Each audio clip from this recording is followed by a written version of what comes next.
Welcome to the River Valley webinar. Very excited to have you all here.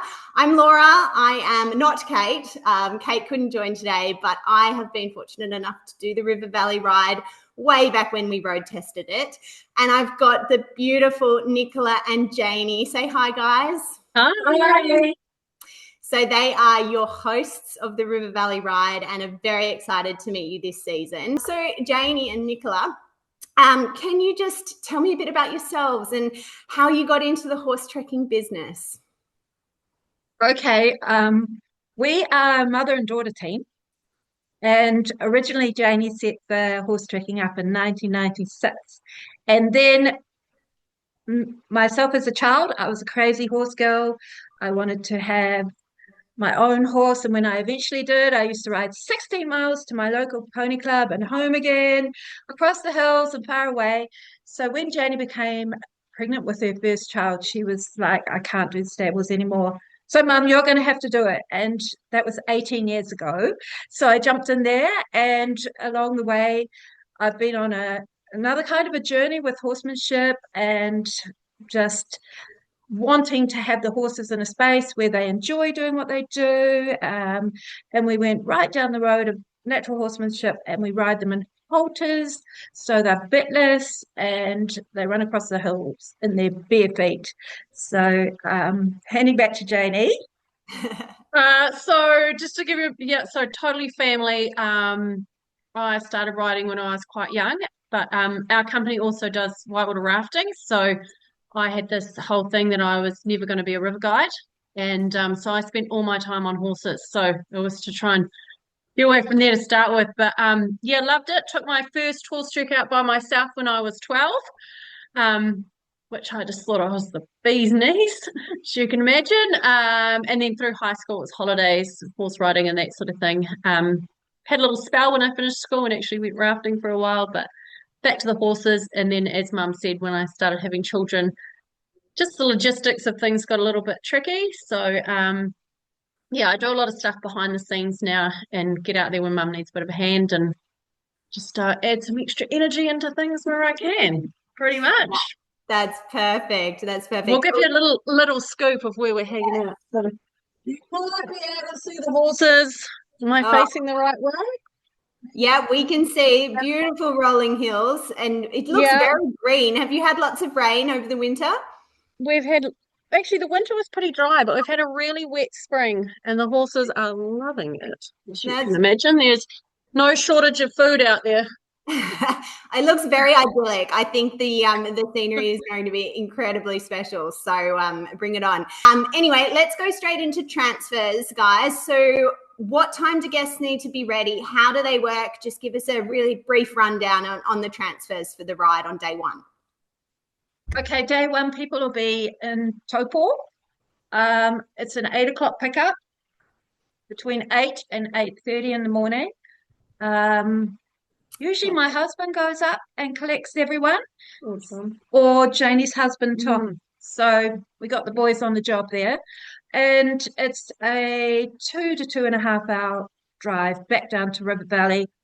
Need to grab some lunch on the way. The boys will stop and show you the best place to get there. Any refreshments you might like to bring on the ride, pick those up on your way down. And when you get to River Valley, Janie or myself or Emily will be there to greet you. We'll just tell you what's happening. Yeah.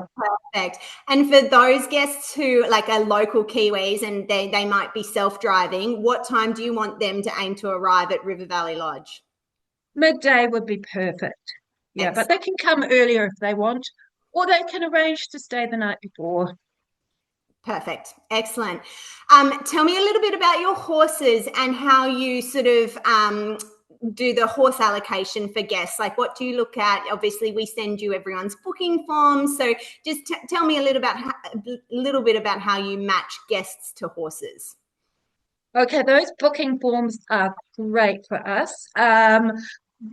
There's a lot of information on there, Laura, and with that we can go through heights and weights and experience. And usually I spend a lot of time just drooling over those sheets and going, this is such and such. No, maybe not. This is such and such. So we try and get it right. And if we don't, we always have the first half day at home, so we can swap. Yeah. Perfect. That's what I like to hear. Is this a hands-on ride, guys? And what I mean by that is, are guests expected to help with the grooming, the tucking up, the feeding at the end of the day, the washing up even? Can you give me a little bit of detail about that? Hey, there's no expectations put on anyone, but we make it open for everyone to be able to catch their horses in the morning if they would like to. Emily and I quite like to saddle the horses and do their feet, but that extra little bit of time where you go and catch your horse or let them go is quite beneficial to building that connection. If you want us to do everything for you, we can. As far as dishes and things go, I mean, see how you feel when you get here. If you want to be in that kitchen sink, we will not stop you. Fair enough. What's the food like? Like, how do lunches work? Are you out on the trail with a saddlebag packed lunch, or are you back at base? Does it vary? And then we do have a question back on just day one as to, like, do guests need to bring lunch for that transfer day on day one, or is that provided? Yeah, so I can cover off the food. I love food, so this is easy. Yes, day one, from the time everyone gets to the lodge, we get you checked in and in your gear back up to the stables for that first day. It is a really quick turnaround, so just grab something to snack on, for that first day, just to keep yourself going. The food, there is no set menu. So we are so spoiled. We have our own vegetable gardens on site, and the menu changes depending on what is ready in the gardens and what the chefs decide to turn it into. So obviously everyone's dietary requirements are taken into consideration. But yeah, it's a real mixture with a lot of it is just real homegrown food, tasty. It's not out of packets. It's just good tucker, we would say. Yeah. Actually, you can be known to gain weight on the ride. Exactly. Loosen those goes belts. one way and you go the other. Yeah. And have you still got my favorite person ever, Miranda, as the chef? We sure have got Miranda. Yeah. Honestly, yeah. She's got a really cool young guy that's working with her in the kitchen this year as well, and Canadian guy, and yeah, they're pumped for the season. It's really cool. That's so good. Yeah. Globetrotters, you are in for a hell of a feast. Miranda is one of what she creates in that kitchen, and she's also freaking hilarious, like wicked sense of humor. So you will have a lot of fun. Give me a rundown. We do take lunches out on the trail pretty much every day. The lunches are packed. You've got some little bags on the back of your saddle blankets that you can put food in, and 2 little bags on the front of the horse to carry all your personal bits and pieces. Perfect. That's awesome. So can you just give me a really brief rundown of what a day looks like? What time do you generally wake up and have breakfast and then head out and sort of just, give me a rundown of a full day in the saddle? Okay, roughly looking at a 7:30 breakfast in the morning, and then wherever the horses are, we'll travel to there, and then hopefully we get to ride out about 8:30. And then what's really lovely at this time of the year is to finish a little bit earlier and just have some time to yourself to read a book, to go for a walk, or just to swim in the river. Yeah, chill out. So mostly when things go to plan, which mostly they do, we'll be in at 3:00. Beautiful. Awesome. What type of tack do you guys use? Because I think from memory, you've got a mixture of Western and stock saddles. Is that correct? It is correct. Yeah. Western for the horses that fit the Western saddles better. And it's a Wintec replica of the Aussie stock saddle. So between those 2 saddles, they're great to ride in over the hills. Beautiful. And we've had a guest ask if they can bring or use a seat saver, like a pad on the saddle. Is that okay with you guys? No, most definitely. Yeah. Perfect. Yeah, whatever's going to make you comfortable for 5 to 8 days in the saddle for sure. Exactly. And for other Globetrotters, we also recommend, and I've had some Globetrotters swear by them, is padded bike shorts, because that way the padding fits your bum and you don't need to worry about it fitting a saddle, because some seat savers fit saddles and some don't. So it's, that's just a little bit of a tidbit there. Okay, guys, packing tips. Like, what is something that you must bring and should not leave home without, and any little tips and tricks that you have for packing for your rides? So New Zealand is known for its where we are, we're in the mountains really. So the weather is unpredictable. Okay. If the sun comes out, you're going to get sunburned. No doubt about it. So sunscreen is a must. The old cap things that go around the helmets, as funny as they might look, they are fantastic for protecting yourself from New Zealand sun. So if it's hot, definitely light shirts are really good for that sun protection. And layering, like we can have snow here in December and we can also have temperatures of 30 degrees. So just layers, not necessarily great big jackets or anything like that, just a few thin layers that are easy to pack in your bag and are easy to take on and off during the ride. Yeah, I personally ride in a long sleeve light cotton shirt, which I can add layers underneath or on top. We've ridden in all sorts of rainy weather conditions. We've found nothing to be entirely waterproof. But if you have your own waterproofs, please bring them. I just got a message from somebody that's coming on their second ride, and they said, the thing I love about your ride is you guys have helmets, boots, and dries bone coats. That means I can just duck over from Australia with my carry-on and I don't have to bring all my horse riding gear. So that's an option for when you're here as well. And if you would like to borrow some gear, it's really helpful to us if you could just flick us your helmet size roughly and your boot size. And these little half checks as well. Yeah, very comfortable. Yeah. Excellent. So for those of you asking about helmets and everything in the chat, you can borrow, which is great. But just let us know your helmet size so that we can just... Yeah, and there is one other thing I would really recommend bringing, and that is some really good lip sunscreen. If there is one thing that just gets chewed up, it's the lips. So, the thing with New Zealand, it has very pure air, so it doesn't give us much protection from the sun. And the sun, it can be 21 degrees here and it can feel like 30. So just be aware that when it comes out, it's super, super hot. And you do need that protection. Keep a little mesh gloves for your hands if you're that way inclined. Yeah, looking like mine. No, mine.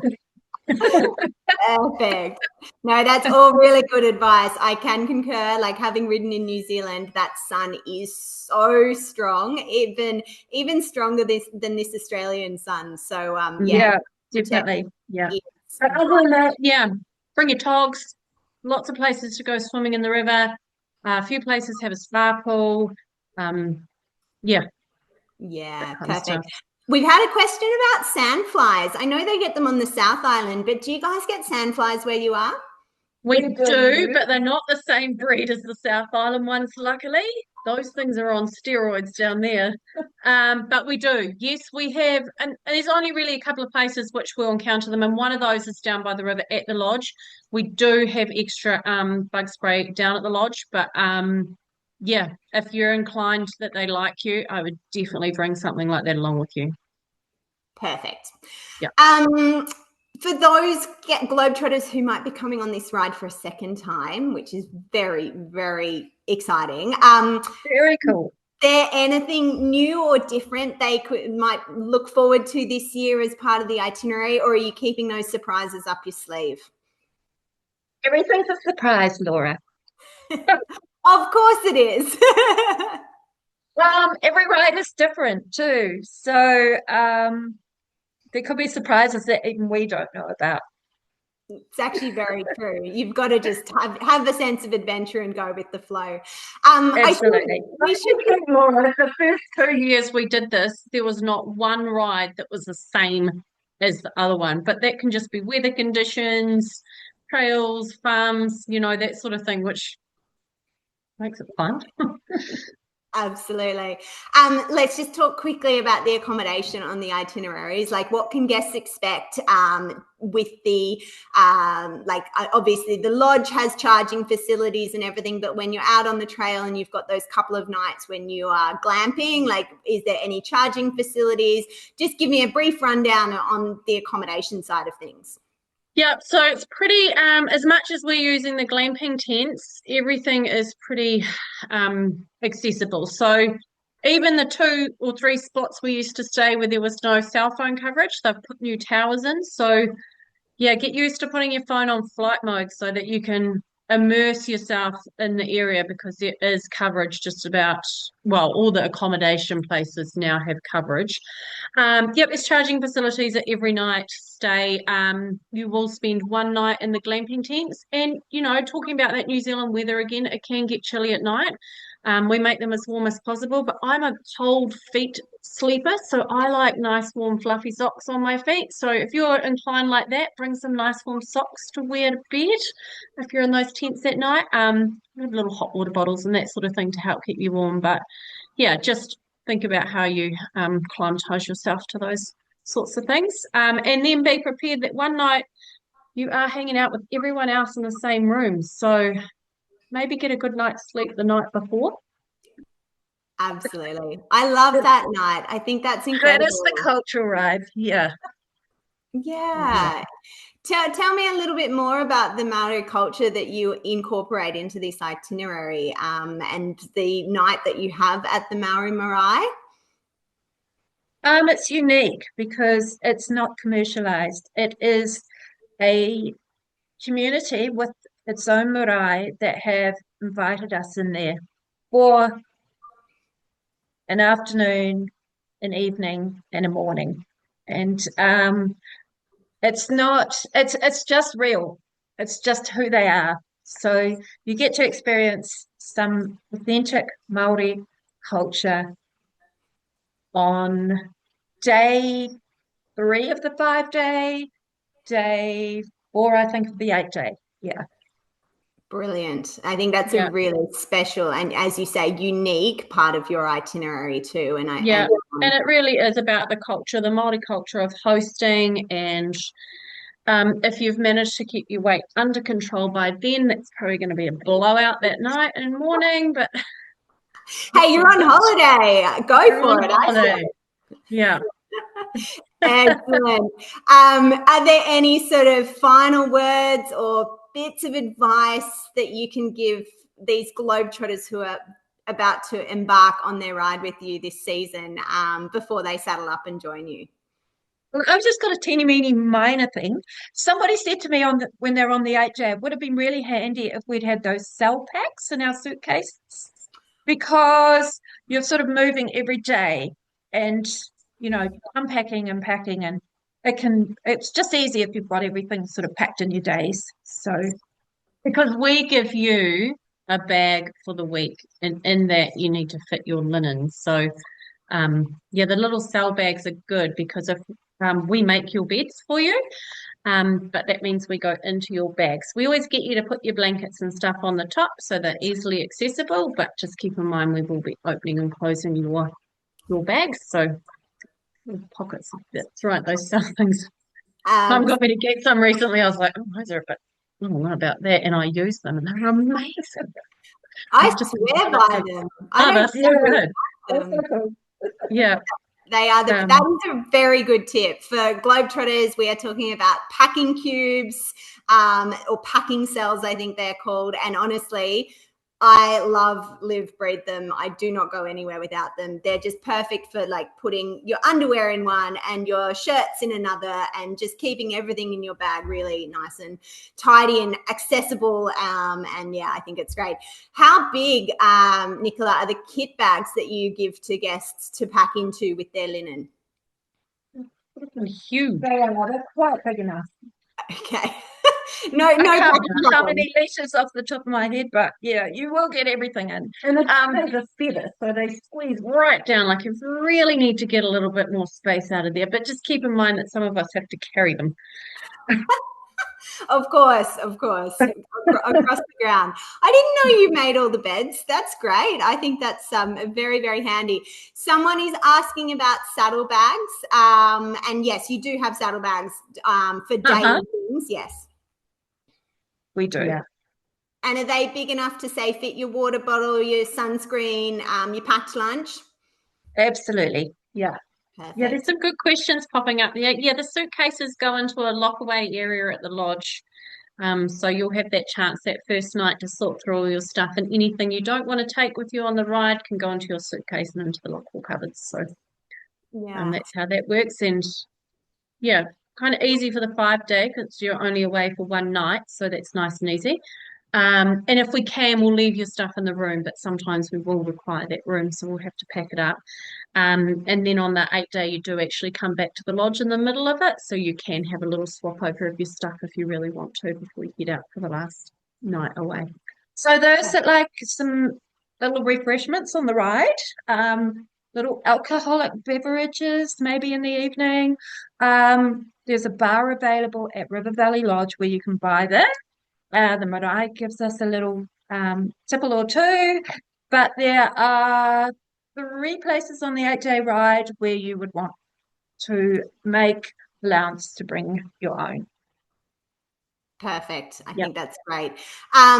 Someone is asking about a saddle request. I will answer that. Just remember that the horses are fitted to that. Well, the saddles are fitted to horses. So Nicola and Janie sort of, they will take saddle requests into account, but it cannot or ever be guaranteed because essentially we want you matched to the right horse as opposed to the right saddle. I think the horse and rider match is more important than the saddle matches. I think you guys would agree with me. Is that right? Yeah, thank you for that, Laura. If somebody has a particular request that they don't want to ride in a Western or they would prefer to ride in a Western, then we'll try and find them the horse that matches them with the Western saddle or not. Perfect. Excellent. Great question from Cecilia about river riding. How deep are your rivers this season? Are people likely to get wet boots and everything when you're crossing them? That's one of the surprises. Excellent. I love it. Okay. We do have facilities at the end of the river ride to dry your boots. So, yeah, the river ride is only on the 8 day, of course, but you get your feet wet. Janie, do you want to talk about the last day option that we have? So the last day is a half day. And we like to give people the option to do, it's their holiday to do what they want to do on that last day. And, people take up different things. Some people just go, I just want to stay back and pack my bags again. I just need that time. Other people are like, yeah, I really want to go and learn a bit more horsemanship. Please gonna, head out on horses again, or I might want to try a different horse. And the other option is to go whitewater rafting. There is no extra charge for this. We just need a minimum number for the group to go. But we can tell you more about that on there. And we've also got e-bikes, so you could go for an e-bike ride as well. So, or you can just go for an explore around the property, check out the vegetable gardens, that sort of thing. So pretty much just keep in mind that that day is your day or your morning to choose what you want to do with it. Before you depart at 2 o'clock that afternoon after lunch to head back up to Taupo. The other thing is the whitewater rafting, we're called River Valley. So the whitewater rafting half-day trip has been quoted by a lot of people as the best half-day whitewater raft trip in the world. It is grade 5. And so if that is your thing, I would totally recommend that you do it, but the whole group does not have to do it. No, not at all. That's great. You can do different things for sure. And for Globetrotters who aren't in the know, Janie is literally about to go and represent New Zealand in, is it the World Championships of Whitewater Rafting, Janie? It sure is. Yeah. So if I was doing whitewater rafting, I would want you as my guide, please and thank you. Otherwise, I'm not doing it, okay? I'm actually very lucky enough to have my youngest daughter in the boat with me this year as well. So, wishes, Janie. And we drive up to Auckland on Thursday and fly out from Malaysia at 1 o'clock in the morning on Friday. Godly. Nice flight time. Yeah, great. Yeah, so very exciting. There's over 20 countries competing. We're in the open women's category, and yeah, pretty excited. Oh, Actually, that really would flipping be excited. Yeah, amazing. I didn't realize your daughter was doing it too. That's so cool. So good pretty luck. special. Everyone is saying good luck in the chat. So Well, I, thank you very much, everyone. Yeah. Yeah, we pretty expect a exciting. full report when you are on your rides, okay? Absolutely. Full report, blow by blow Yeah. description. Awesome. Okay, well, I think that looks like most of the questions, but thank you everyone for joining, and thank you, Nicola and Janie. I'm very excited for your Welcome. upcoming And just season. remember, when you come, we are just a small family business. So, we're adaptable, we're movable, but we just want you guys to feel like this is your home when you're here. And yeah, just really embrace it. Perfect. Thank you, everyone, and thank you, Janie and Nicola. Have a lovely day. Thanks for joining. See you later. Cool. See you guys later. Bye. Bye.